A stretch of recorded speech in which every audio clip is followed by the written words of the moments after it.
Hello बच्चों। और हम इनको डिवाइड क्यों करते हैं? Because there lots and lots of economic activities, और अगर हम इसको ग्रुप नहीं करेंगे, क्लासीफाई नहीं करेंगे, क्लस्टर बन जाएगा तो हमें समझ नहीं आएगा। ऐसे करने से एटलीस्ट हमें समझ आता है। हाउ, कैसे पता चलेगा? हमें पता चलेगा बाय काउंटिंग इट्स वैल्यू। ठीक है, वैल्यू से particular value is the answer. तो आपको क्या क्या मन करेगा? घूमने का मन करेगा, खाना खाने का मन करेगा, सैलून जाने का मन करेगा, कपड़े खरीदने का मन करेगा, बड़ी सारी चीजें खरीदने का मन करेगा, बहुत सारी पैसे उड़ाने का मन करेगा, राइट? तो if your income level rises, of course you will go. घूमने जाने का मन करेगा, टूरिज्म मन करेगा, पहाड़ों में चले जाओ, right? Hello children, how are you all? I hope you all are hale and hearty, you all are fit and fine. So I am back, my name is Tanish Sharma, and then we are starting with sectors of Indian economy, one short revision. Alright, let's not waste our time, let's start with the chapter. Yes, so the chapter is sectors of Indian economy, our economics chapter. Okay, so sectors किसे बोलते हैं? Sectors हम divide कर रहे हैं। Sectors किसके पढ़ रहे हैं? हम इंडियन इकोनॉमी के पढ़ रहे हैं। तो सेक्टर्स क्यों डिवाइड करते हैं? सबसे पहले तो हमें ये जानना है कि lots and lots of activities, बहुत सारी इकोनॉमिक एक्टिविटीज़ होती हैं, बहुत सारी इकोनॉमिक सर्विसेज होती हैं जो हमारे देश में क्या हर जगह पाई जाती हैं। तो इसीलिए उन चीज़ों को डिवाइड हम इसलिए करते हैं ताकि हमें आइडिया रहे कौन सी चीज़ में क्या प्रोड्यूस हो रहा है, कौन से सेक्टर में क्या चीज़ प्रोड्यूस और क्या किस लेवल पे प्रोड्यूस हो रही है। इस चीज़ का हमें आइडिया लग सके इसलिए हम उसको क्लासिफाई करते हैं। Because there are lots and lots of economic activities and it is better to divide them into sectors और ग्रुप्स। ठीक है, सेक्टर्स का मतलब होता है या तो ग्रुप्स में हम उसको क्लासिफाई कर रहे हैं। ऑलराइट, सो सबसे पहले वेरी इजी, हम इसको 3 ग्रुप्स में डिवाइड करते हैं। लेट्स सी 3 ग्रुप्स कौन से होते हैं। वेरी इजी, जैसे हम स्कूल में प्राइमरी क्लास में जाते हैं तो प्राइमरी सेक्टर। अब इसको प्राइमरी क्यों बोला जाता है? इस सेक्टर को प्राइमरी इसलिए बोला जाता है because it sets the base. जैसे स्कूल में ऑफ कोर्स अगर हम प्राइमरी नहीं पढ़ेंगे तो हम सेकेंडरी क्लास में कैसे जाएंगे, सेकेंडरी नहीं पढ़ेंगे तो हायर स्टडीज कैसे करेंगे, राइट? तो इसीलिए प्राइमरी सेक्टर वो सेक्टर होता है इकोनॉमिक एक्टिविटीज का जहाँ पे activities are related to agriculture, जो बेसिक एक्टिविटीज होती है they are related to natural resources. ठीक है, प्राइमरी सेक्टर को सबसे पहले हमें ध्यान रखना है, इसको बोलते हैं एग्रीकल्चर सेक्टर ऑल्सो।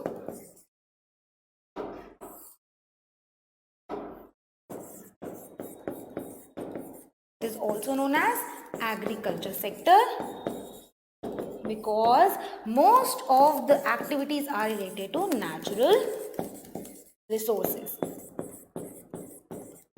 ठीक है, अब जैसे कि फॉर एग्जांपल फार्मर ग्रो कर रहा है, कॉटन ग्रो कर रहा है, कोई भी क्रॉप्स ग्रो कर रहा है, तो वो ऑफ कोर्स किससे related? That is natural resources, nature से रिलेटेड है, राइट? तो नेचुरल रिसोर्सेज से रिलेटेड है प्लस एग्रीकल्चर से रिलेटेड है, कुछ भी डेयरी के प्रोडक्ट्स हैं, ठीक है, जो बेसिक जो कहते हैं नेचुरल, तो इसलिए इसको बोलते हैं प्राइमरी सेक्टर, क्योंकि यहाँ से चीजें जाती हैं हमारे सेकेंडरी सेक्टर में। अब नेक्स्ट आता है, next sector is of course primary से we are going to secondary sector.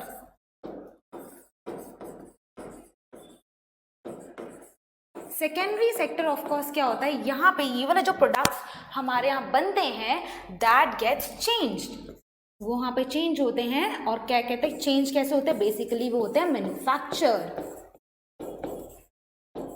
तो यहाँ पे फॉर एग्जांपल अगर कॉटन क्रॉप ग्रो हुआ, कॉटन का जो क्रॉप ग्रो किया किसी फार्मर ने, तो यहाँ पर आके उस कॉटन का मैन्युफैक्चरिंग कैसे होगी? उस कॉटन का थ्रेड बन जाएगा, उस कॉटन का क्लॉथ बन जाएगा, राइट? तो वो होता है कहाँ पे होगा? वो मैन्युफैक्चर कहाँ होगा? वो चेंज कहाँ होगा? वो होगा हमारी फैक्ट्रीज में, वो होगा हमारी इंडस्ट्री में। लार्ज स्केल प्रोडक्ट्स की बात हो रही है ना, तो इंडस्ट्री में होगा। तो इसीलिए इस सेक्टर को the secondary sector is known as industrial sector. जैसे कि primary sector is known as agriculture sector because उसके अंदर सारे जो प्रोडक्ट्स हैं, जो सारे प्रोडक्शन हो रही है is related to natural resources. लेकिन दीज नेचुरल रिसोर्सेज, यहाँ के जो प्रोडक्ट्स है गेट्स ट्रांसफर्ड हियर। कैसे होते हैं? बिकॉज उन जो हमारी नेचुरल रिसोर्सेज की जो हमारा यूज़ हुआ है, वो जो हम एक्टिविटीज़ करते हैं वो चेंज होती है, वो प्रोडक्ट्स बनते हैं इनटू क्या कहाँ पे बनते हैं? इंडस्ट्रीज में बनते हैं, फैक्ट्रीज में बनते हैं। तो इसीलिए उसको बोला जाता है इंडस्ट्रियल सेक्टर। ठीक है, इंडस्ट्रीज में होता है, फैक्ट्रीज में होता है, और यहाँ पे जो प्रोडक्ट होता है कहीं ना कहीं मैन्युफैक्चर बनना शुरू हो जाता है। ठीक है, कॉटन के क्लोथ्स बनने शुरू हो गए, वुड यहाँ पे एक्सट्रैक्ट हुआ, तो यहाँ पे वुडन चेयर्स बनने लगी, वुडन टेबल्स बनने लगे, राइट। फैक्ट्रीज में हुआ, बहुत बड़ी बड़ी इंडस्ट्रीज में हुआ। अब the next sector is very different from the primary sector and the secondary sector. यहाँ पे चीज़ें बन रही हैं, राइट। यहाँ पे नेचुरल रिसोर्सेज यहाँ पे प्रोडक्ट्स बन रहे हैं रिलेटेड टू नेचुरल रिसोर्सेज। यहाँ पे वो शिफ्ट हो रहा है, दैट इज चेंज हो रहा है, मैन्युफैक्चर हो रहा है, बट यहाँ पे कुछ बन नहीं रहा। यहाँ पे क्या हो रहा है, इन दोनों चीज़ों का अपग्रेड हो रहा है, इन दोनों चीज़ों की सर्विसेज प्रोवाइड की जा रही है, इन दोनों चीज़ों को डिलीवर कराई जा रहा है, फॉर एग्जाम्पल। ठीक है, तो इस चीज़ को हम, इस सेक्टर को हम बोल सकते हैं सर्विस सेक्टर, क्योंकि यहाँ पे बेसिकली प्राइमरी सेक्टर और सेकेंडरी सेक्टर की अपग्रेडेशन हो रही है, तो इसको हम बोलते हैं सर्विस सेक्टर। व्हाट इफ कि जो प्रोडक्ट हमारा प्राइमरी सेक्टर में बन रहा है उसके बाद यहाँ पे शिफ्ट होकर सेकेंडरी सेक्टर में गुड्स बन रहे हैं और वो वहीं पर ही पड़े हैं, ऐसा तो हो नहीं सकता ना, तो उनको डिलीवरी चाहिए, गोडाउन्स में जाना है, वर्कशॉप्स में जाना है, रिटेल शॉप्स में जाना है, तो उसके लिए क्या यूज़ होता है, ट्रांसपोर्टेशन यूज़ होता है, कम्युनिकेशन यूज़ होता है, राइट। तो that is all related to services. अब इसके अलावा ये तो हमें पता चल गया ट्रांसपोर्टेशन है जो इन दोनों चीज़ों के लिए यूज़ होता है, but there are other services also. Service sector बोल रहे हैं ना, देयर आर अदर सर्विसेज जिनको बोलते हैं essential services, like doctors, teachers, we need engineers, so those services will come under essential services. All right, वो भी services हैं, teachers, nurses, right? And apart from that, there are new services as well. इसके अलावा अब हम बोलेंगे new सब, ये सब सर्विसेज हैं, ये सब these will come under tertiary sector. ठीक है, पहला वाला हमें 3 याद करनी है। फर्स्ट इज जो सर्विस प्राइमरी सेक्टर और सेकेंडरी सेक्टर को लिंक करती है, उसको अपग्रेड करती है, डिलीवरी है, ट्रांसपोर्टेशन है, ये सब कराती है, that is the first service. ठीक है, वो क्राइटेरिया फर्स्ट सर्विस का। Second is essential services like doctors, teachers, nurses, ये हमें असेंशियल बेसिक सर्विस जो हमारे लिए बहुत इंपॉर्टेंट है वो प्रोवाइड करती है, right. And the third one is new services, जिसको हमने टर्म दिया गया, आपकी बुक में भी टर्म है, that is information technology. Information technology,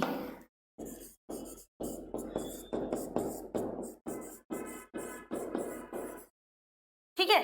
तो these are the 3 kind of services, these are 3 kind of services जो हमने टर्शरी सेक्टर में पढ़ा, and these are 3 kind of sector which are very easy, which are very very relatable, because इसके examples बहुत ही relatable है। Primary sector, secondary sector and tertiary sector. Tertiary sector हम कैसे याद करेंगे, it is a service sector, और हम इनको डिवाइड क्यों करते हैं, because are lots and lots of economic activities, और अगर हम इसको ग्रुप नहीं करेंगे, क्लासीफाई नहीं करेंगे, क्लस्टर बन जाएगा, तो हमें समझ नहीं आएगा। ऐसे करने से एटलीस्ट हमें समझ आता है कितनी टाइप्स ऑफ, हम क्या पढ़ रहे हैं, इंडियन इकोनॉमी के बारे में पढ़ रहे हैं, सेक्टर्स पढ़ रहे हैं कि कितने सेक्टर्स होते हैं, तो 3 सेक्टर्स होते हैं, ऑलराइट।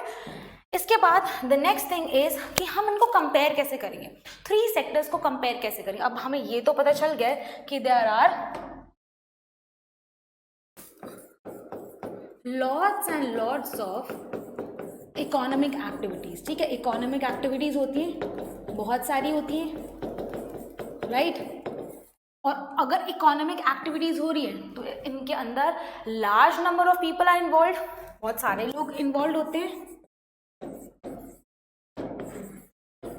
एम्प्लॉयड भी बोल सकते हैं या इन्वॉल्व भी बोल सकते हैं। अब large number of people involve which means large number of goods and services हो रहे हैं। ठीक है, सबसे पहले एक्टिविटीज़ बहुत ज़्यादा है, उन एक्टिविटीज़ को करने के लिए कौन है, बहुत सारे लोग करते हैं। अब बहुत सारे लोग एक्टिविटीज़ कर रहे हैं, कुछ ना कुछ प्रोड्यूस कर रहे हैं, तो क्या प्रोड्यूस कर रहे हैं, गुड्स एंड सर्विसेज प्रोड्यूस कर रहे हैं।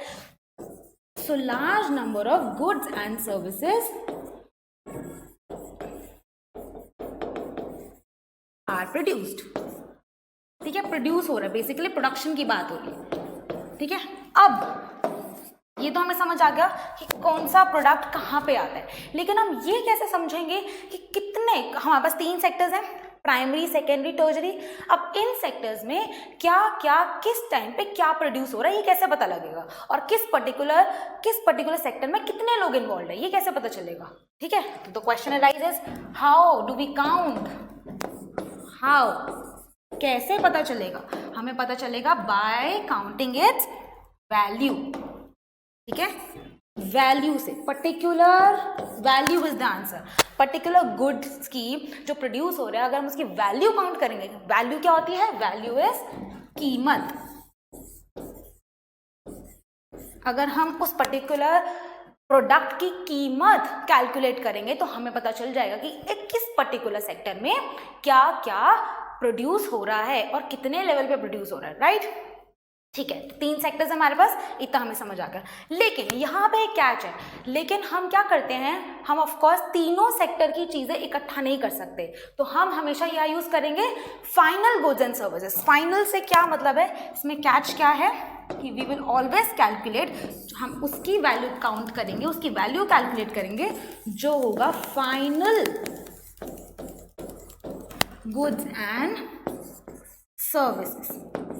फाइनल गुड्स एंड सर्विसेज हम काउंट करेंगे वैल्यू, कीमत, फाइनल गुड्स एंड सर्विसेज की कीमत काउंट करेंगे। राइट, अब फॉर एग्जांपल एक छोटा सा एग्जांपल ले लेते हैं, इन अ क्लाउड।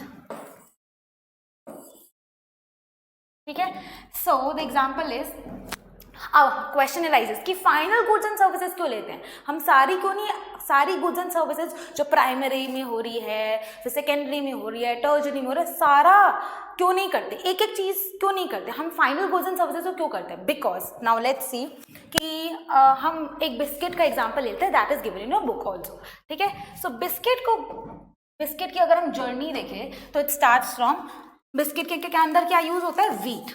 ठीक है, वीट यूज़ हो रहा है सबसे पहले, और वीट कहाँ से आ रहा है हमारा, फ्रॉम प्राइमरी सेक्टर से। फार्मर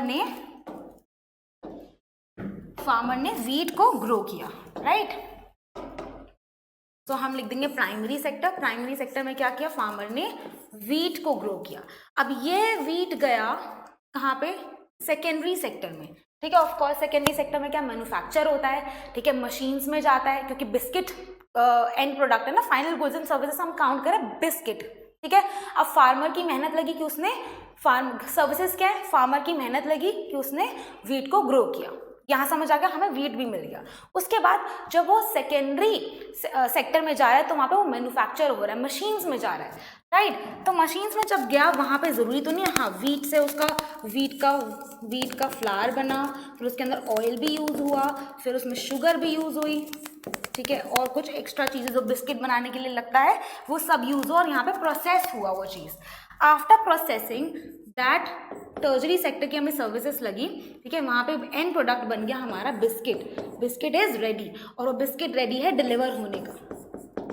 ठीक है, डिलीवर होने के लिए रेडी है। तो ये बेसिकली हमने एक जर्नी देखी बिस्किट की, स्टार्टेड फ्रॉम वीट के बाद उसके अंदर मेहनत लगी फार्मर की, उसके बाद मशीन्स, जो इंडस्ट्रियल सेक्टर है वहाँ पे भी मेहनत लगी, बिकॉज एक बिस्किट तो बनाएंगे नहीं, बहुत सारे लेवल के बिस्किट बनाने हैं, प्लस उनकी पैकेजिंग भी है, मशीन्स भी यूज़ हो रही हैं, लेबर भी यूज़ हो रही है, that is in secondary sector.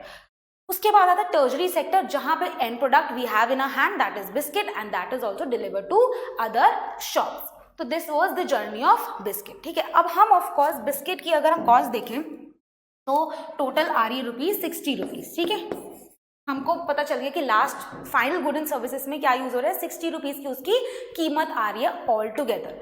तो अब ऐसा तो नहीं ना कि हम ₹60 के अलावा हम फिर से फार्मर के पास जाएं और बोले कि हाँ भाई आपका कितनी मेहनत लगी थी, कि आपका वीट कितने रुपए का था, वो भी ऐड कर देते 60 में, नहीं ना।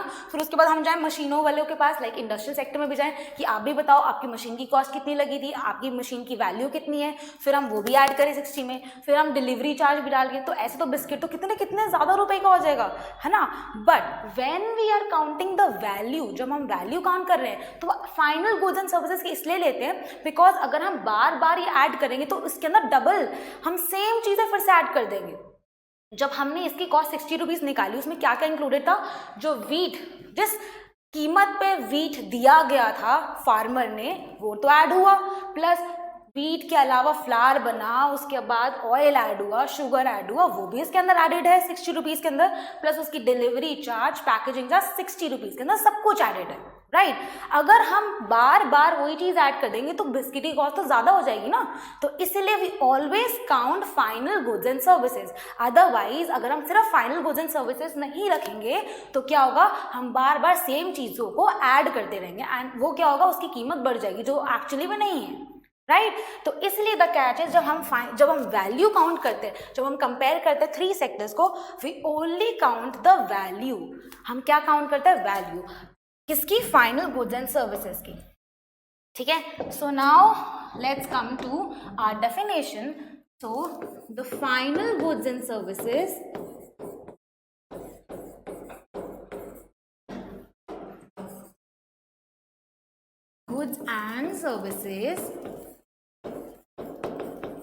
प्रोड्यूस्ड, क्या है, प्रोड्यूस हो रहा है, produced in each sector. Each sector मतलब सारे सेक्टर्स, कौन कौन से सेक्टर्स हमने किए, primary, secondary, tertiary. The final goods and services produce in each sector in a particular year,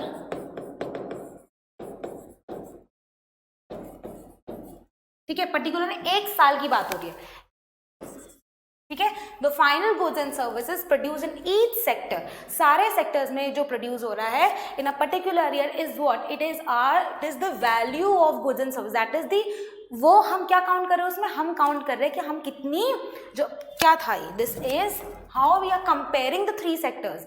3 sectors में हमें ये पता लग जाएगा कि कितने गुड्स एंड सर्विसेज एक पर्टिकुलर सेक्टर प्रोड्यूस कर रहा है, ठीक है। Now the final goods and services produced in each sector of a particular decides our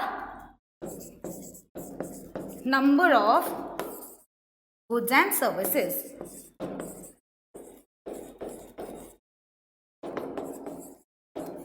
ठीक है। अब इन ईच सेक्टर है, ये ईच सेक्टर की बात हो रही है, बट नाउ अब हमें काउंट करना है टोटली क्या प्रोड्यूस हो रहा है, राइट। अब टोटल कैसे होता है, जब हम ईच सेक्टर, प्राइमरी सेक्टर का sum plus then we secondary sector का सम और टर्शरी सेक्टर का सम कर देंगे, टोटल कर देंगे इसको, इसका क्या बन जाएगा, it will become our gross domestic product. Gross domestic product क्या होता है, जीडीपी, जो हम कहते हैं ना, जीडीपी इस साल ज़्यादा थी, कम थी, राइट। तो ये क्या डिसाइड करता है, दिस डिसाइड्स आवर इकोनॉमी, ये हमारी कंट्री की इकोनॉमी डिसाइड करता है, इकोनॉमी ऑफ द कंट्री। कैसे डिसाइड करता है, द सम ऑफ, सम मतलब टोटल को हमने प्लस कर दिया, the sum of the goods and services produced in each sector, like all the 3 sectors, decides our economy, decides our gross domestic product। अब gross domestic product क्या होता है, पूरे देश का within a particular year, और पूरे देश का डिसाइड करता है, that is क्या डिसाइड करता है, इकोनॉमी ऑफ द कंट्री। हमारी पूरे, हमने कंपेयर करना है ना, तो हमें पता लग जाएगा कि पहले तो हमें ये डिसाइड किया कि भाई तीनों सेक्टर्स में क्या क्या प्रोड्यूस हो रहा है। जब हमें तीनों सेक्टर का पता लग गया, हमने तीनों सेक्टर्स को जोड़ दिया, मिला दिया, सम कर दिया। अब उसको सम करने के बाद जो पूरा देश का उसको क्या बोलते हैं, जो इज इक्वल टू करके जो आंसर आएगा, that is GDP, gross domestic product. हमें पता लग जाएगा पर्टिकुलर ईयर के अंदर क्या क्या, कौन कौन से गुड्स एंड सर्विसेज प्रोड्यूस हुए हैं, राइट। और जीडीपी क्या करता है, हमारी देश की इकोनॉमी को डिसाइड करता है। अब जितनी बिग हमारी इकोनॉमी होगी, जितनी ज़्यादा जीडीपी होगी, उससे क्या पता लगता है कि हमारा देश कितनी बढ़ोतरी कर रहा है, कितने goods and services particular year में बन रहे हैं। That decides our GDP of the country, ठीक है। तो GDP is the gross domestic product.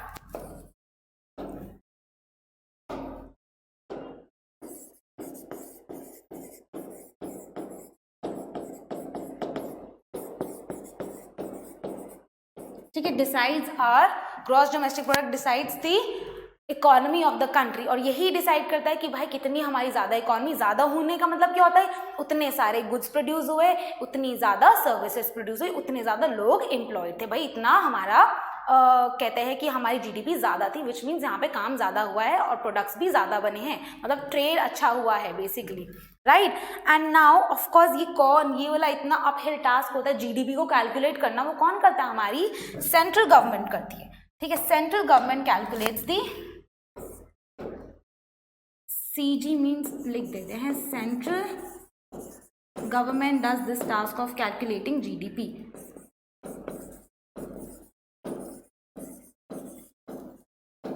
ठीक है, और कैसे करती है, सारी स्टेट्स करती है, सारी यूनियन टेरिटरीज का इनका उसके ऊपर इनका वो होता है कि इन्होंने कैसे बेसिकली ये ही काउंट करते हैं सारी स्टेट्स में जाके, सारी यूनियन टेरिटरीज में जाके कितने GDP हुआ, मतलब GDP एज इन कितनी कुछ सेक्टर में क्या क्या ग्रोथ हो, तो they calculate basically and it is a very uphill task. ठीक है, तो सेंट्रल गवर्नमेंट करती है। Alright, so I hope comparing of sectors हमने कर लिया है। This how do we compare the 3 sectors. Now it is time for historical change. अब हिस्टोरिकल चेंज का मतलब क्या है? हिस्टोरिकल चेंज, अब यहाँ तक तो हमने पढ़ा कि हमने 3 सेक्टर्स पढ़ लिए पहले। ठीक है, 3 सेक्टर्स को कैलकुलेट कैसे करेंगे, मतलब पर्टिकुलर सेक्टर में क्या ग्रो हो रहा है, कैसी सर्विसेज आ रही है, पर्टिकुलर सेक्टर को जब हम मिला देते हैं वो हमारा GDP बन जाता है पर्टिकुलर ईयर का, पूरे देश का। ठीक है, इकोनॉमी पता चलती है हमें कि कितनी बड़ी है कितनी छोटी है।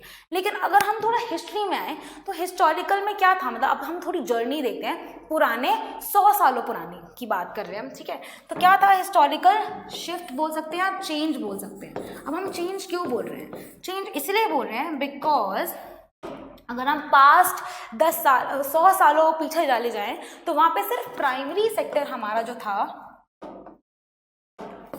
Only primary sector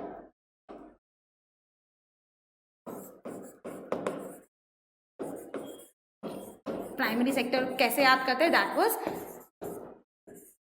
agriculture sector, that is agriculture sector. ठीक है, तो इससे हमें याद करना है। तो ये ज़्यादा मतलब यहाँ पे ज़्यादा लोग इन्वॉल्व थे, ये ज़्यादा बहुत हाइप था, हाइप एज इन कि मतलब बहुत ज़्यादा यहाँ पे ग्रोथ होती थी, बहुत ज़्यादा लोग इन्वॉल्व होते थे, बहुत ज़्यादा यहाँ पे मतलब काम हो रहा है, सर्विसेज भी यहीं पे हो रही है। बेसिकली जो यहाँ पे फार्मर एम्प्लॉयड है यहाँ पे भी ज़्यादा है, प्लस जो प्रोडक्ट हो रहा है वो भी ज़्यादा, तो मतलब प्राइमरी सेक्टर का बहुत ज़्यादा उस टाइम बोलबाला था। लेकिन धीरे धीरे प्राइमरी सेक्टर से क्या हुआ, जब यहाँ पे थोड़ी सी प्रॉस्पर होने लग गया, जब प्राइमरी सेक्टर में बढ़ोतरी हुई, एज एन अपग्रेड हुआ प्राइमरी सेक्टर, एंड जब प्राइमरी सेक्टर से चीज़ें कैसे अपग्रेड होने लगा, टूल्स आ गए, न्यू टेक्नोलॉजीज आ गई, न्यू टेक्निक्स आ गई, न्यू इम्प्लीमेंट हुई चीज़ें, तो उससे क्या हुआ, ये बढ़ने लग गया। और इसका जो कहते हैं ना, अच्छा तो था ही, चल तो यही रहा था, सिर्फ यहीं पर ही लोग प्रोड्यूस करते ज़्यादा, बट उसके बावजूद जब यहाँ पे न्यू टेक्नोलॉजी आने लग गई तो यहाँ से ऑफकोर्स शिफ्ट हुआ, कहाँ पे लोग एम्प्लॉय होने लग गए, यहाँ पे से लोग एम्प्लॉय होने लगे हमारे सेकेंडरी सेक्टर में। ठीक है, क्योंकि अपग्रेड हुई चीज़ें अपग्रेड हो रही हैं, अपग्रेड होने के बाद उन चीज़ों की वैल्यू बढ़ रही है और लोग भी चाहते थे कि हाँ अब वो यहाँ से शिफ्ट होके और काम करें, जॉब अपॉर्चुनिटीज़ बढ़ने लगी। तो यहाँ से प्राइमरी से लोग निकल के, खेती बाड़ी से बेसिकली एग्रीकल्चर से निकल के लोग कहाँ जाने लगे, इंडस्ट्रीज़ में काम करने लगे और फैक्ट्रीज़ में काम करने लगे। जो वीवर्स थे, आर्टिजन्स थे, ब्लैक स्मिथ से, वो धीरे धीरे निकल के जॉब अपॉर्चुनिटीज़ की तरफ अट्रैक्ट होने लगे और वो वहाँ धीरे धीरे काम करने लगे। अब ऑफकोर्स अगर प्राइमरी सेक्टर राइज होता है, ठीक है, प्राइमरी सेक्टर प्रॉस्पर हो रहा है, तो सेकेंडरी सेक्टर भी प्रॉस्पर होगा। ठीक है, secondary sector of course, primary sector में चीज़ें बन रही हैं नेचुरल प्रोसेस से, वो जा रही है सेकेंडरी सेक्टर में। ऑफकोर्स ये दोनों तो कहीं ना कहीं सिमिलर कि यहाँ पर प्रोड्यूस हो रहा है, पर जो थर्ड वाला है दैट इज, हम सबको पता है, दैट इज टर्शरी सेक्टर, जहाँ पे बेसिकली सर्विसेज हो रही है। ठीक है, अब जब ये दोनों बढ़ेंगे ऑफकोर्स ये वाला भी राइज होगा, सर्विसेज की नीड होगी। ठीक है, तो यहाँ पे सेकेंडरी सेक्टर भी जब राइज होने लग गया, सेकेंडरी सेक्टर में भी जॉब अपॉर्चुनिटीज बढ़ी, जब ये दोनों चीजें प्रॉस्पर हो रही है, अपग्रेड हो रही है, तो then there was a need of tertiary sector कि उनको सर्विसेज की जरूरत पड़ी कि हाँ वो चीज़ों को ट्रांसपोर्ट भी करना है, डिलीवर भी करना है। So now if you see from past 100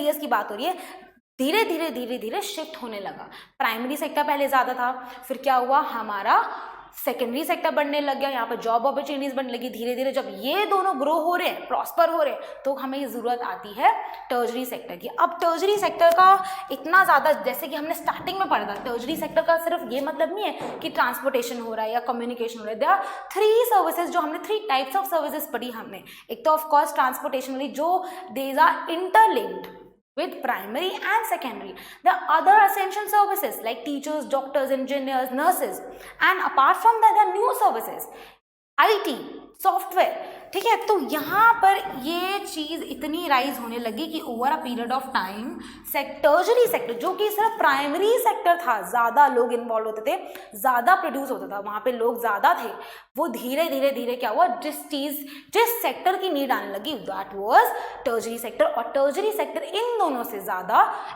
as an primary sector और सेकेंडरी सेक्टर से ज़्यादा ग्रो होने लगा, ज़्यादा बढ़ गया, राइट। और इसकी नीड भी बढ़ी, सर्विसेज की नीड भी बढ़ी, अकॉर्डिंग टू दैट ये टर्शरी सेक्टर राइज होने लगा।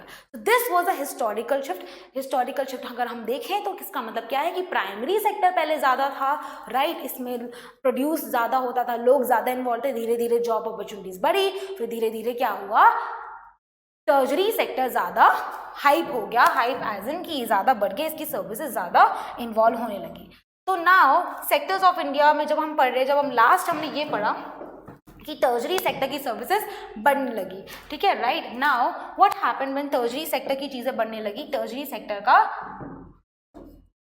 Let's see one graph. तो यहाँ पे जीडीपी है, GDP we know gross domestic product, जो पूरे सेक्टर का सम होता है, हमें पता चलता है कि पूरे entire with in a country entire year में कितना प्रोड्यूस हुआ, कितनी सर्विसेज प्रोड्यूस हुई, राइट। तो हम primary, secondary and tertiary sector देख रहे ओवर कितने कुछ सालों का देख रहे, that is 73 to 74 which means 1 year, ठीक है, 1973 and 1974 and then 2013 and 2014। अब हमने ये ग्राफ इसलिए लिया because this is authentic and also we can compare. सबसे पहले इसके बाद और भी ग्राफ्स हैं आपकी बुक में, why we are taking this graph और दीज ग्राफ्स प्लस ये वाले ईयर का क्यों ले रहे हैं, because these are authentic, these graphs are authentic and these graphs are comparable. Compare कर सकते हैं हम इसको अच्छे से ताकि हमें अच्छे से समझ आए, ठीक है। अब आप देखो कि primary, tertiary, secondary and tertiary, blue, red and green. अब आप देखो कि अगर हम 1973 देख रहे हैं, 1970 जीडीपी देख रहे हैं करोड़ में, तो कितना है, लगभग 5 लाख है, मतलब 1 करोड़ भी नहीं है यहाँ पे। एंड अगर हम देखें, अगर हम सेक्टर्स देखें तो इक्वली लग रहा है कि सेकेंडरी बेशक थोड़ा सा कम है but primary and tertiary are equally involve उसमें। बट अगर हम 2013 एंड 2014 देखें तो ब्लू पार्ट देखो कितना कम है, सबसे कम वही है, primary sector over the period of time कम होने लग गया एंड सेकेंडरी बढ़ा, बट सबसे ज़्यादा कौन सा बढ़ा, सबसे ज़्यादा नीड और सबसे ज़्यादा जीडीपी किसकी हमें दिख रही थी, that was green part, that is tertiary sector. तो tertiary sector has been growing over the period of time and tertiary sectors तो we know primary, secondary, tertiary. A tertiary sector, which is also known as secondary sector, is growing day by day. Alright, अब tertiary sector के grow होने के reasons क्या हैं? Regions क्या हो सकते हैं? सबसे पहले आई टोल्ड यू कि हमने पहले पढ़ा था ना 3 टाइप्स ऑफ सर्विसेज इंक्लूड होती हैं। अब जैसे कि बेसिक सर्विसेज अगर हम देखें, फर्स्ट नंबर पॉइंट लिख लेते हैं, बेसिक सर्विसेज और we can say essential service, जैसे कि टीचर्स है, डॉक्टर्स है, इंजीनियर्स हैं, पुलिस है। तो ये बेसिक सर्विस हर किसी देश को चाहिए होती है, ऐसा नहीं कि हम इसको अवॉइड कर सकते हैं, बट एक देश को चलाने के लिए ये सब बेसिक चीज़ें मानी जाती है, असेंशियल भी मानी जाती है कि ये सब चाहिए। तो इसीलिए ये सब चीज़ें के होने के कारण बेसिक सर्विसेज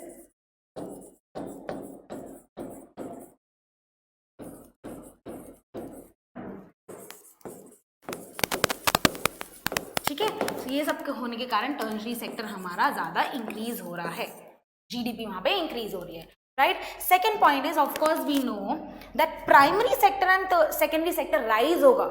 ऑफकोर्स वहाँ पे प्रोडक्ट बन रहा है, नेचुरल प्रोसेस से यहाँ पे मैन्युफैक्चर हो रहा है, जब यहाँ पे प्रोडक्ट्स बन रहे हैं of course we need tertiary sector ना, कि हमें प्रोसेस चाहिए कि वहाँ पे भी डिलीवर हो, अच्छे से डिलीवर, हमने स्टोर तो करना नहीं है, तो हमें आगे क्या करना है, उसको बांटना है, वी नीड सर्विसेज। तो ऑफकोर्स प्राइमरी सेक्टर राइज होता है, सेकेंडरी सेक्टर राइज होता है,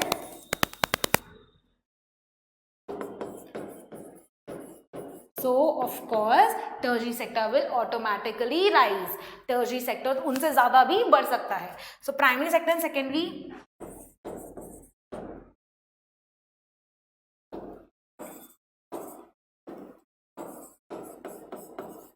sectors growth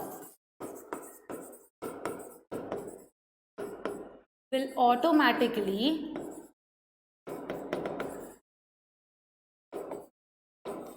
lead to the growth of tertiary sector. ठीक है, very easy. Now the third point is of course income level rise होना. अब income क्या है? Income is money. इनकम, अगर इनकम लेवल राइज होता है, ठीक है, आज फॉर एग्जांपल आपके पास पैसे हैं तो आपको क्या क्या मन करेगा? घूमने का मन करेगा, खाना खाने का मन करेगा, सैलून जाने का मन करेगा, कपड़े खरीदने का मन करेगा, बड़ी सारी चीज़ें खरीदने का मन करेगा, बहुत सारे पैसे उड़ाने का मन करेगा, राइट? तो if your income level rises of course you will go. घूमने जाने का मन करेगा, टूरिज्म मन करेगा, पहाड़ों पे चले जाओ, राइट? तो जब इनकम लेवल राइज होता है so you want to spend that money, right? तो वो सर्विसेज भी आपको चाहिए. ऑफकोर्स आप सैलून जा रहे हो, वो सर्विस है एक, ठीक है. आपको कपड़े लेने जाने, दैट इज ऑल्सो सर्विस. आपको घूमने जाना है, टूरिज्म करने जाना है, वहाँ पे भी आपको सर्विस मिलेगी. इसीलिए जब इनकम लेवल राइज होता है टर्शरी सेक्टर की हमें जरूरत पड़ती है. Tertiary sector rises. TS Tania Sharma नहीं है, टर्शरी सेक्टर है, okay. So TS tertiary sector also rises. And the fourth one is over the period of time new services. जैसे हमने पढ़ी थी, न्यू सर्विसेज में क्या आता है, ये हमने स्टार्टिंग में ही पढ़ लिया था. New services like information technology, communication, this will also rise. ये ऐसी सर्विस थी जिस चीज़ से एक तरह से टर्शरी सेक्टर को और हाइक मिल गया था, ये और ज़्यादा बढ़ गई थी. So these are the 4 reasons why like tertiary sector का इतनी ग्रोथ हुई, जो कि प्राइमरी और सेकेंडरी की उतनी नहीं हो रही थी. इसमें जीडीपी का रोल ज़्यादा था. जीडीपी एज इन यहाँ इस वाले सेक्टर को अगर हम कंपेयर करें, हमारा था ना second point, comparing all 3 sectors. So when we compare all 3 sectors, tertiary sector के अंदर ज़्यादा प्रोड्यूस हो रही थी चीज़ें. ज़्यादा प्रोड्यूस बेसिकली क्या होता है? Services, because it is a service sector. All right, so this almost we have completed. Now there is one more graph जो हम पढ़ेंगे. we'll start with graph 2. अब graph 2 में क्या दिखा रहा है? there is share of sectors in GDP. वही अगेन हम यही पढ़ रहे हैं कि पर्टिकुलर सेक्टर क्या क्या शेयर दे रहा है. एंड यहाँ पे हम अगेन 73 to 74 2015 एंड 13 एंड 14 का ग्राफ पढ़ रहे हैं, सेम यही वाला. तो इसमें क्या हो रहा है कि ज़्यादा अगर हम देखें तो मतलब बहुत ज़्यादा हम लेवल देखें 73 और 74, 1973-74 से कंपेयर करें 13-14 में, तो ऑफकोर्स टर्शरी सेक्टर का परसेंट बहुत ज़्यादा है related to primary and secondary लगभग. लेकिन यहाँ पे 73 and 74 over the period of time यहाँ पे ज़्यादा था, बट यहाँ पे ये कम हो गया. दिस ऑफकोर्स बड़ा है एंड ये तो बहुत ज़्यादा बड़ा है, राइट? तो टर्शरी सेक्टर ऑफकोर्स बड़ा है एंड प्राइमरी सेक्टर कम हो गया है over the period of time. Which means कि अब हम यहाँ देखते हैं कि लोग कहाँ का एम्प्लॉय है. इसका मतलब ये है कि टर्शरी सेक्टर में ज़्यादा लोग एम्प्लॉय हैं. देखते हैं एम्प्लॉयमेंट का क्या प्रॉब्लम है. एम्प्लॉयमेंट मतलब लोग ज़्यादा कहाँ पे काम करते हैं. इसका मतलब ये हुआ ना कि टर्शरी सेक्टर ज़्यादा प्रोड्यूस कर रहा है सर्विसेज, तो मतलब टर्शरी सेक्टर में ज़्यादा लोग इन्वॉल्व हैं, प्राइमरी सेक्टर में लोग कम हो गए. नहीं, यू आर रॉन्ग. यहाँ पे प्रॉब्लम राइज करती है. प्रॉब्लम यहाँ राइज करती है कि ज़रूरत, मतलब इसका मतलब ये नहीं है कि वहाँ पे ज़्यादा लोग काम कर रहे हैं, एम्प्लॉयमेंट ज़्यादा है. प्रॉब्लम राइज यहाँ करती है अगर हम यहाँ पे 1972 टू 1973 1 ईयर देखें, 11-12 1 ईयर इसे लेते हैं, पर्टिकुलर ईयर का हम काउंट करते हैं. तो अगर आप देखो कि प्राइमरी सेक्टर में एम्प्लॉयमेंट ज़्यादा है, जबकि वहाँ पे आप देखो कि इतना प्रोड्यूस तो नहीं हो रहा. प्रोड्यूस कहाँ से हो रहा है? हमको अगर हम देखें जीडीपी राइज है, पैसा है, कहाँ से आ रहा है? टर्शरी सेक्टर से. पर वहाँ पे लोग कम इन्वॉल्व है. तो मतलब इसका मतलब क्या हुआ? प्रॉब्लम राइज क्या होगी? यहाँ पे ज़रूरत से ज़्यादा लोग इन्वॉल्व है. ज़रूरत नहीं है उनकी, बिकॉज वहाँ से एंड रिजल्ट तो कुछ नहीं आ रहा ना. अगर वहाँ से लोगों को अगर हम हटा भी देंगे ना, तो यहाँ से अगर हम लोगों को हटा देंगे कि भाई मत करो काम, तब भी उतना रिजल्ट आएगा, तब भी उतना जीडीपी होगा. Which means the problem is problem comes of unemployment. ज़रूरत से ज़्यादा वहाँ पे लोग काम करें जिसकी रिक्वायरमेंट ही नहीं है, जहाँ रिक्वायरमेंट ही नहीं है, right. So problem rises, this is a problem, यहाँ से प्रॉब्लम शुरू होती है। तो अभी तक अच्छा लगा था ना, तो प्रॉब्लम राइजेस कि ऐसा क्यों कि प्राइमरी सेक्टर के अंदर लोग तो बहुत काम कर रहे हैं बट एंड रिजल्ट तो नहीं आ रहा उतना, जस्ट बिकॉज वहाँ पे लोग ज़रूरत से ज़्यादा काम कर रहे हैं जबकि वो नीडेड नहीं है, वहाँ पे जॉब अपॉर्चुनिटीज बहुत कम है, ठीक है। और वहाँ पे क्यों कम है, अब हम देखते हैं रीजंस। फर्स्ट ऑफ ऑल अगर हम देखें, जैसे मैंने आपको बताया कि पर्टिकुलर अगर हम we are talking about a particular employment की बात करें, सबसे पहले हमें देखना पड़ेगा एम्प्लॉयमेंट और अनएम्प्लॉयमेंट का मतलब क्या होता है। So if we see employment का मतलब वी ऑल नो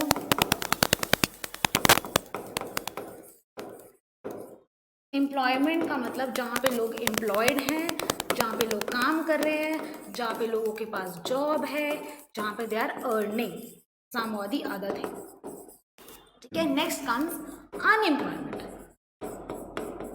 अनएम्प्लॉयमेंट का मतलब जहाँ पे ऑफकोर्स लोगों के पास जॉब्स नहीं है, दे आर नॉट अर्निंग, ठीक है। अब यहीं से हमारा एक प्रॉब्लम स्टार्ट, जब हमने प्रॉब्लम शुरू किया है वहीं से एक चीज़ आती है कि यहाँ पे हम पढ़ रहे हैं एक तरह से ऐसी प्रॉब्लम, एक तरह से ऐसी unemployment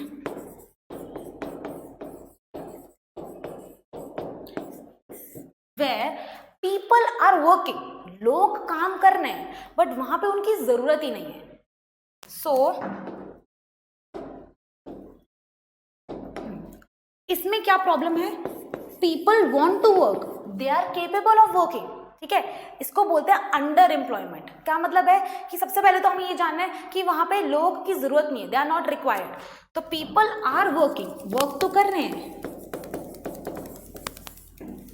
but the work which they are doing, people are working but the work they are doing is not required,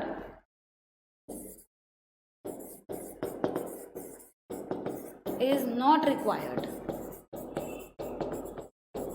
ठीक है। तो दिस इज एक प्रॉब्लम जिसको हम बोलते हैं under employment,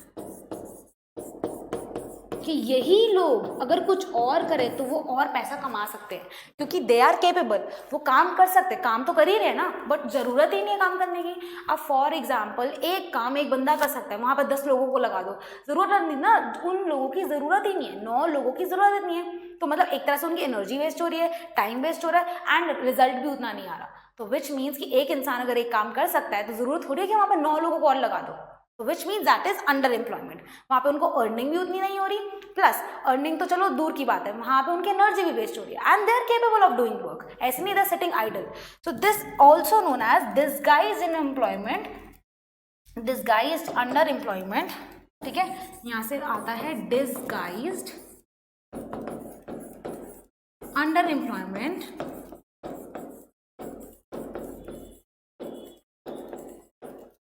where people are capable of, यहाँ पे हम ये नहीं कह सकते कि लोगों के अंदर क्षमता नहीं है या लोग काम करना नहीं चाहते, दे आर लेजी, या सीजनल अनएम्प्लॉयमेंट है कि सीजन के ऊपर बैठे, नहीं, they are capable, they are well capable of doing, people are capable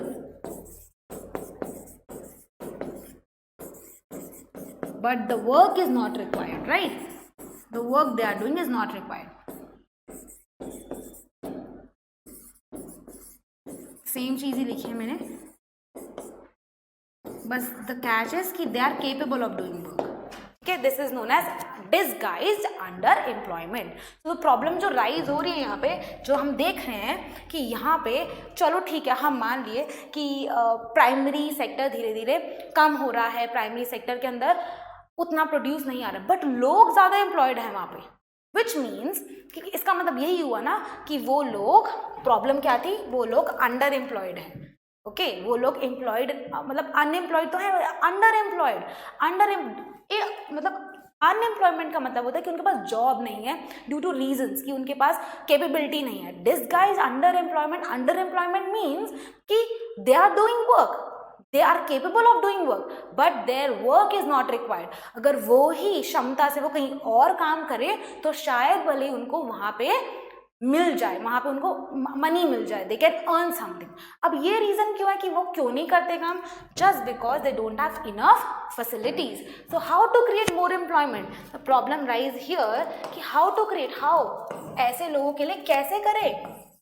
so the thing is government only can take some steps, ठीक है?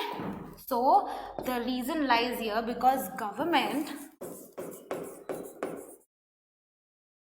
can help these rural people because primary sector is related to agriculture, right? So government can create सबसे पहले opportunities. अब opportunities कैसे आएंगी?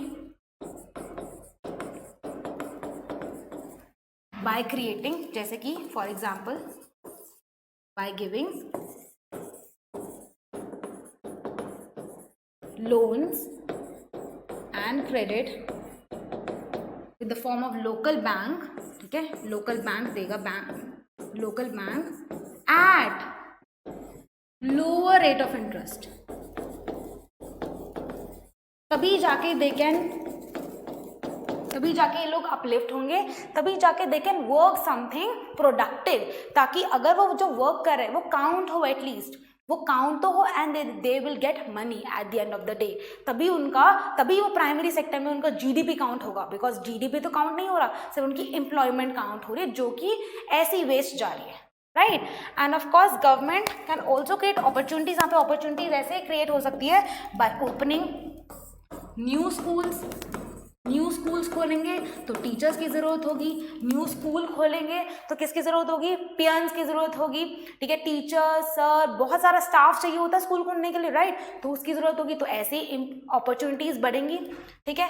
ऊपर से देखें ओपन हॉस्पिटल्स, हॉस्पिटल्स में भी डॉक्टर्स की ज़रूरत होती है, राइट? मेड्स की ज़रूरत होती है, वहाँ पे नर्सेस की ज़रूरत होती है, हेल्प स्टाफ की ज़रूरत होती है। So government can do this kind of stuff. लेकिन ये वाला जो स्टफ है ये it is of course time taking तो है, बट यहाँ पे क्या है कि श्योरिटी नहीं है कि हाँ ये सब लोग काम करेंगे नहीं करेंगे। प्लस गवर्नमेंट भी इतने सारे स्कूल्स, इतने सारे हॉस्पिटल्स खोल के क्या करेगी अगर वहाँ पे लोग जाना ही नहीं चाहेंगे, ठीक है? अपार्ट फ्रॉम दैट गवर्नमेंट और भी मेजर्स लेती है, स्टेप्स लेती है, ठीक है? Government take steps and measures like for example right to work के आधार पर गवर्नमेंट ने एक स्कीम निकाल दी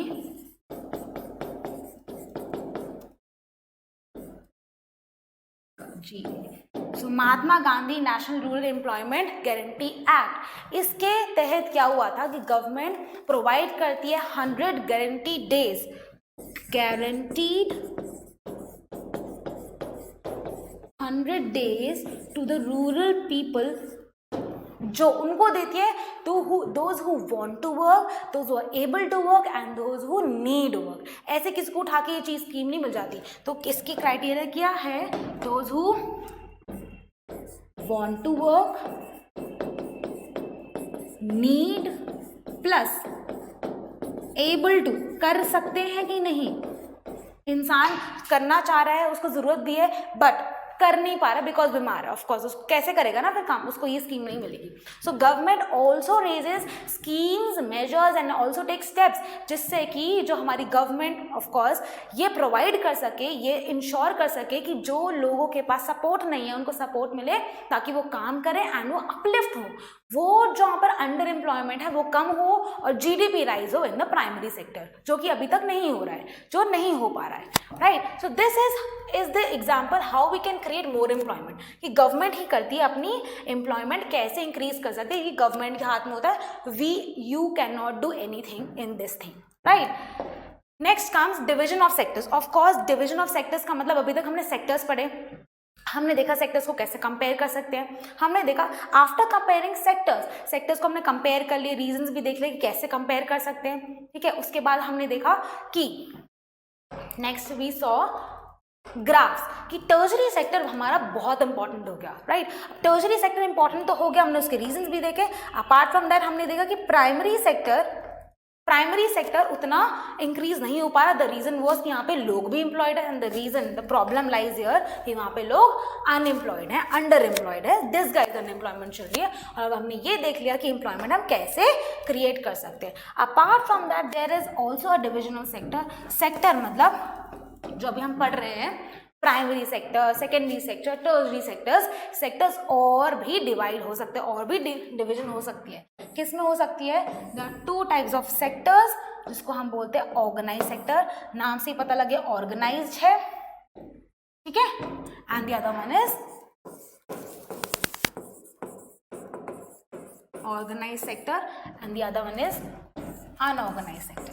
नाम से ही पता है कि अनऑर्गेनाइज्ड है. जैसे हम लोगों को बोलते हैं ना तुम अनऑर्गेनाइज हो, मैं ऑर्गेनाइज हूँ, तो ऐसे ही मतलब है इसका. यही मतलब है ऑर्गेनाइज मतलब कि वहाँ पे जो जॉब्स हैं, वहाँ पे ये जो अनऑर्गेनाइज सेक्टर में जो जॉब्स हैं दैट आर सिक्योर्ड है. वहाँ तुम्हें ऐसे निकाल नहीं देंगे तुम्हारी जॉब से. That are secured jobs. Secured jobs के अलावा तुम्हें और बेनिफिट्स भी मिल रहे हैं, ठीक है. यू आर गेटिंग पीएफ, आपको पीएफ मिल रहा है, प्रोविडेंट फंड मिल रहा है, you are getting leave, paid leave you are getting, ठीक है. वहां पे आपको एक्स्ट्रा बोनस भी मिलता है. वहां पे आपको बहुत सारे एक्स्ट्रा हॉलीडे लीव्स मिलती हैं that are paid. Basically it's paid leaves में काउंट होता है. हॉलीडे लीव्स मिलते हैं. Basically I are getting a lot of benefits and these are secured also by the government. किसको बोलते हैं कि ये ऑर्गेनाइज सेक्टर की जॉब्स हैं and these are secured. On the other hand यहाँ पे आपको निकाल नहीं देंगे कि आप काम कर रहे हो एंड कुछ लॉस हो रहा है तो आप निकल जाओ. ऐसा नहीं होगा. You will be getting a proper notice, you will be getting other benefits as well. You will get safe drinking water, you will get everything related to जहाँ पे you will happily be able to work, जहाँ पे आपको मजा आएगा काम करने में. Apart from that there is unorganise sector, जहाँ पे ऑफकोर्स सबसे पहली बात तो ये आती है कि जॉब्स जो है हमारी सिक्योर्ड नहीं है, कि आपको कभी भी बोल दिया जाएगा कि आप भाई साहब निकल जाओ, कि अब कल से आप मत आना, या फिर अगर कुछ भी प्रॉब्लम होता है तो there is no legal notice, या आपको पहले से प्री इन्फॉर्म नहीं किया जाएगा. जब भी अगले दिन ही आपको ऐसे बोलेंगे कि आप काम पे मत आओ. तो ऑफकोर्स सबसे बड़ी बात कि जॉब इज नॉट सिक्योर. अब जब जॉब ही सिक्योर नहीं है आपकी तो ऑफकोर्स आपको और बेनिफिट्स क्या है? यहाँ पे बेनिफिट्स नहीं है, देयर नो बेनिफिट्स. यहाँ पे आपको छुट्टी पे आपके पैसे कटेंगे. आप ऐसा नहीं है कि आप छुट्टी कर रहे हो तो आपको छुट्टी के भी पैसे मिलेंगे. यहाँ पे of course you will not get paid leaves, you will not get leaves only. छुट्टी ही नहीं मिल रही आपको, हॉलीडे क्या, यू विल नॉट गेट छुट्टीज. सो बेसिकली यहाँ पे बेनिफिट्स है ही नहीं, बिकॉज यहाँ पे जॉब ही सिक्योर नहीं है. ऑलराइट, तो ये दो सेक्टर्स में इसलिए हम जानते हैं, बिकॉज हम इसलिए जानते हैं, मतलब इसको और पढ़ रहे हैं because organise sector and unorganise sector इतने इंपॉर्टेंट होते हैं कि हमें पता होना चाहिए कि जॉब्स ऑर्गेनाइज सेक्टर्स वाली कौन सी हैं एंड अनऑर्गेनाइज सेक्टर वाली कौन सी है. अनऑर्गेनाइज सेक्टर वाली जॉब वो होती है जैसे कि नॉर्मल वेंडर्स होते हैं, रिक्शा पुलिंग होती है, जो किराए पे रिक्शा लेके रिक्शा चलाते हैं, राइट. तो उनकी जॉब सिक्योर नहीं है, कभी उनके पास पैसा नहीं आया रेंट देने का, तो that is not secure, right. And on the other hand being a teacher, being doctor, that is an organise sector की जॉब. वहाँ पे you are getting jobs that are organised. Alright,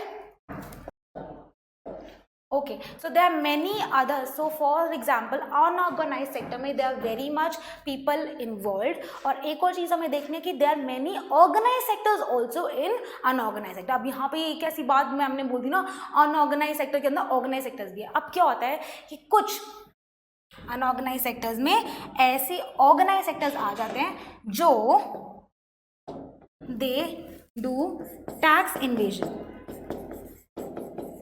tax invasion करते हैं, InvIT करते हैं taxes को. इसका मतलब ये हो गया कि टैक्सेस पे नहीं करते हैं. तो ऑफकोर्स अगर वो टैक्सेस पे नहीं कर रहे, ऑर्गेनाइज में नहीं चल रहे, तो इनडायरेक्टली वो क्या बन रहे हैं, वो बन रहे हैं ऑर्गेनाइज सेक्टर, राइट. और उसके बावजूद वो क्या कर रहे हैं, अपने जो अनफेयर लॉज, मतलब जो फेयर लॉज हैं जो एक एम्प्लॉयमेंट के लिए यूज़ करते हैं पीपल के लिए, वो उसको फॉलो नहीं कर रहे हैं. सो विच मीन्स दे मतलब ऑटोमेटिकली वो अनऑर्गेनाइज सेक्टर में एक तरह से घुस जाते हैं, ऐसे sectors. And one more important, ऐसे अनऑर्गेनाइज सेक्टर्स में of course there are workers, there are people who are involve in unorganise sectors. तो उनके लिए क्या है, फेयर नहीं है ना, उनके लिए तो अनफेयर हो जाएगा.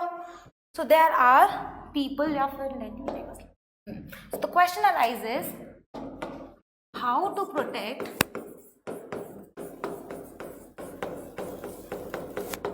people or workers in unorganized sector.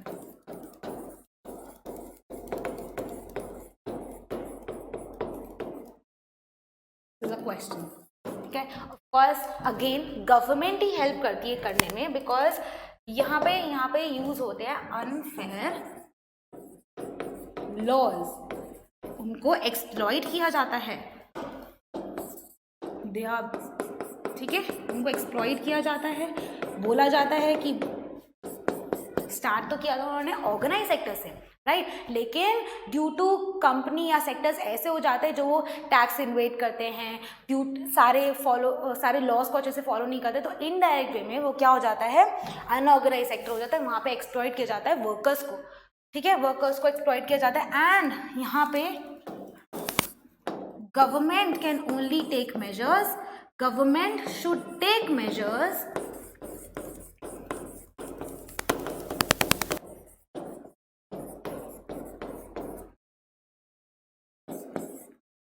adequate measures to support and protect. किसको प्रोटेक्ट करना है? To support and protect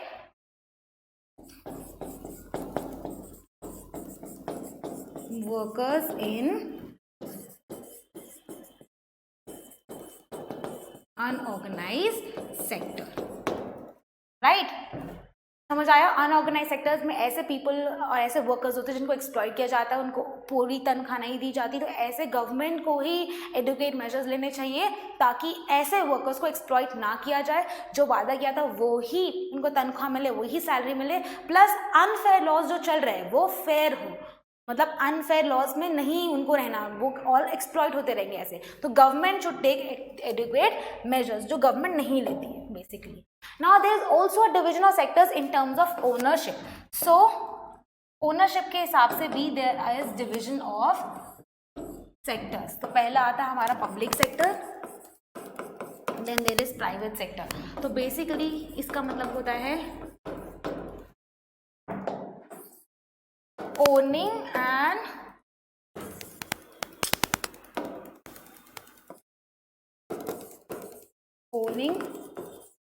delivery of assets. कौन करता है? ओनिंग एंड डिलीवरी, और जो ओन भी कर रहा है और डिलीवरी भी कर रहा है उस एसेट की, दैट इज गवर्नमेंट.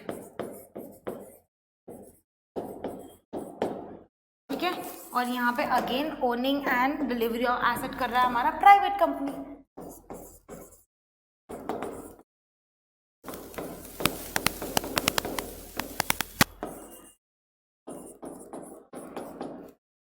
कौन कर रहा है यहाँ पे? प्राइवेट कंपनी, जैसे टिस्को है, टिस्को रिलायंस है. ठीक है, दीज आर प्राइवेट कंपनीज. और गवर्नमेंट अंडर आती है, रेलवेज है जैसे. ठीक है, this comes under the government. लेकिन ये तो हमें समझ रहे दो ऐसे फैक्टर्स है ओनरशिप के, कि ये पब्लिक ओन कर रही है, मतलब ऑफकोर्स गवर्नमेंट ओन कर रही है, गवर्नमेंट ही डिलीवरी कर रही है उसकी, तो that is public sector. Alright, वहाँ पे कोई रिलायंस की कंपनी ओन कर रही है, उसको वही डिलीवरी कर रही है, तो that is a private sector. Private और पब्लिक में इतना फर्क होता है. लेकिन गवर्नमेंट जो पब्लिक सेक्टर होता है वो ज़्यादा इंपॉर्टेंट होता है, बिकॉज एक तो गवर्नमेंट हमको ऑफकोर्स सारी चीज़ें प्रोवाइड करता है, कुछ चीज़ें प्राइवेट के हाथ में नहीं होती. ऑफ कोर्स जनता बड़ी है, right, there are lots and lots of people in one country, तो उनके हिसाब से उनको केटर करना, उनकी नीड्स को केटर करना प्राइवेट नहीं कर सकता, बिकॉज उसके लिए कॉस्ट बहुत ज़्यादा लगती है. ठीक है, तो वो कौन करता है? वो करता है गवर्नमेंट. वो गवर्नमेंट की ड्यूटी भी है. तो एक तो गवर्नमेंट की ड्यूटी है कि उसको क्या करना चाहिए, that is duty of the government, कि उनको नीड्स दो देखनी चाहिए. एक तो हेल्थ एंड एजुकेशन. यहाँ पे गवर्नमेंट को अपना इनपुट देना ही देना है रिलेटेड टू उसकी अपनी. प्राइवेट स्कूल से होते हैं ना, वो तो ठीक है, यहाँ पे स्कूल की बात कर लेते हैं. एजुकेशन की बात करें, ठीक है, प्राइवेट स्कूल्स होते हैं, बहुत सारे बच्चे प्राइवेट स्कूल में पढ़ते हैं, लेकिन गवर्नमेंट की ड्यूटी है उसको गवर्नमेंट स्कूल्स भी उतने बनाने हैं, राइट, और गवर्नमेंट स्कूल्स बनाने ही बनाने, गवर्नमेंट कॉलेजेस भी बनाने, that is the duty of the government. कि ऐसा नहीं कि प्राइवेट स्कूल जो प्राइवेट ओनर और डिलीवरी तो कर रहे हैं तो प्राइवेट के हाथ में छोड़ देते हैं, नहीं, गवर्नमेंट की ड्यूटी है, वो करेगी गवर्नमेंट। एंड हेल्थ से रिलेटेड हॉस्पिटल्स, बहुत सारे वी नो प्राइवेट हॉस्पिटल्स तो होते ही होते हैं, बट उसके बावजूद ऐसे थोड़ी है कि गवर्नमेंट हॉस्पिटल्स होते ही नहीं है, तो it is the duty of government कि उसको गवर्नमेंट को यहाँ पे ओनरशिप डिलीवरी करनी ही करनी है। अपार्ट फ्रॉम दैट गवर्नमेंट एक और ड्यूटी करती है जो शायद प्राइवेट ना कर पाए, बिकॉज वहाँ पे कॉस्ट ज़्यादा लगती है। फॉर एग्जाम्पल, अगर हम फेयर प्राइस की बात करें, ठीक है, तो गवर्नमेंट क्या करती है, इसमें गवर्नमेंट फार्मर से कुछ पर्टिकुलर अमाउंट पे वीट या कुछ भी क्रॉप्स उठा लेती है, ठीक है, और वो क्या करती है, कुछ अपने हिसाब से पैसे लगा के वो मार्केट में शेयर करती है, मार्केट में डिलीवर करती है। बट इसमें ऑफ कोर्स गवर्नमेंट का पैसा तो लगता है, बट इससे क्या होता है कि वो consumers as well as producers दोनों को, मतलब प्रोड्यूसर्स तो हो गए फार्मर्स, उनको तो जस्टिस दे रही है, बट कंज्यूमर्स को भी फेयर प्राइस पे वो मटेरियल या जो पर्टिकुलर क्रॉप है वो दे रही है, गवर्नमेंट ऐसा करती है। बट वही ऑन द अदर प्राइवेट नहीं कर सकती, बिकॉज ऑफ कोर्स यहाँ पे गवर्नमेंट को सबको देना है, प्राइवेट वो चीज़ नहीं कर सकता, बिकॉज प्राइवेट का पैसा इतना वो नहीं लगाएगा कभी, right. So government fair price में एक तो दोनों की नीड्स को कैटर पूरी करती थी, दैट इज कंज्यूमर जो कस्टमर्स होते हैं प्लस प्रोड्यूसर्स, प्रोड्यूसर से उठाती है कम प्राइस में, अपना मिलाती है और फिर कंज्यूमर्स को बांट देती है फेयर प्राइस में। तो this is also government does, but private sector में ये नहीं हो पाएगा, पॉसिबल ही नहीं है, ठीक है। So with this we have completed our chapter of sectors of Indian economy. We have revise the chapter, एक एक चीज हमने कंप्लीट की है, ऑफ कोर्स डेफिनेशंस भी लिखी हैं। I hope with this you will revise all the chapter, ठीक है, इससे आपका चैप्टर रिवाइज हो जाएगा। Alright children, thank you, revise करते रहो, see you next time, bye bye. पढ़ाई करते रहें, ऑल द वेरी बेस्ट।